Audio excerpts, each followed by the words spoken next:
Hi everyone, thanks for tuning in again. Over the next few minutes I'll be going over some of the settings that we have in Optuma so you can set it up to your own unique preferences. Now it is quite a complex piece of software, so there's lots of customizable settings that we have available, far too many to go through in this short video. So I would encourage you to go to our online knowledge base, which is help.optuma.com/kb. That will take you to this screen here, and then we can scroll down and you'll see the settings section there. Click on that and then we get a breakdown of all the various settings. But I will go through a few of them with you now, just so you get an idea of what we can do. So obviously the settings menu is at the top of the screen. If we click that, we got various options pop up there. So some of the important ones I'll briefly cover now are the autosave settings. So this is very useful when you're working. It will automatically keep a backup of your workbook. By default, I've got it set to every 5 minutes. It's going to take a snapshot of my open workbook and keep 5 copies of it. So I'm going to change that from 10, and I'm going to keep 6 versions. So that means if I'm working, it will keep the last hour worth of work with a snapshot every 10 minutes. And you can see the ones I've got there underneath. That particular workbook, I hadn't saved it, so it's unnamed. But if I wanted to go back to earlier today, I can click on that file and then restore selected workbook, and then it will be restored as of 7:53 this morning. Next one down is backup, and that is more of a general backup. It's not just your workbooks. This will be all your settings, all your tool defaults, all your scripting formulas, page layouts, things like that. So everything is backed up by default.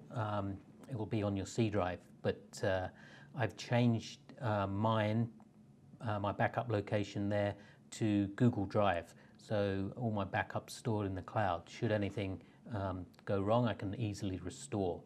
So I've changed my backup period to daily, and click the 3 little dots there to browse for a folder or a location where you can safely store your backups.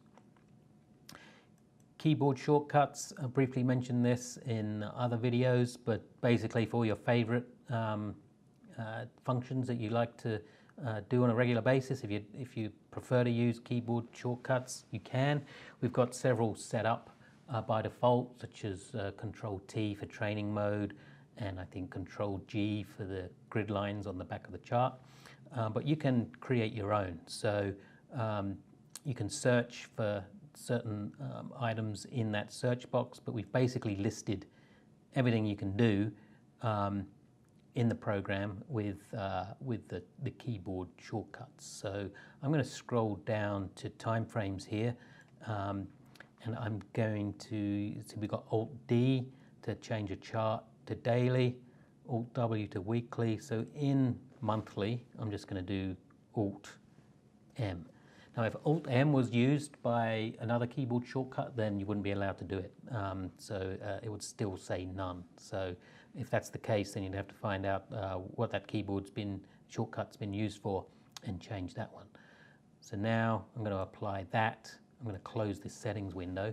So I'm going to double click to bring up this window, and I'm going to do Microsoft. And actually another way to open up a chart automatically in a separate or in a different time frame is type the ticker symbol here, then comma, and then D for daily, W for weekly, M for monthly. So I'm going to do comma W and then hit enter, and that's automatically opened up a weekly chart of Microsoft.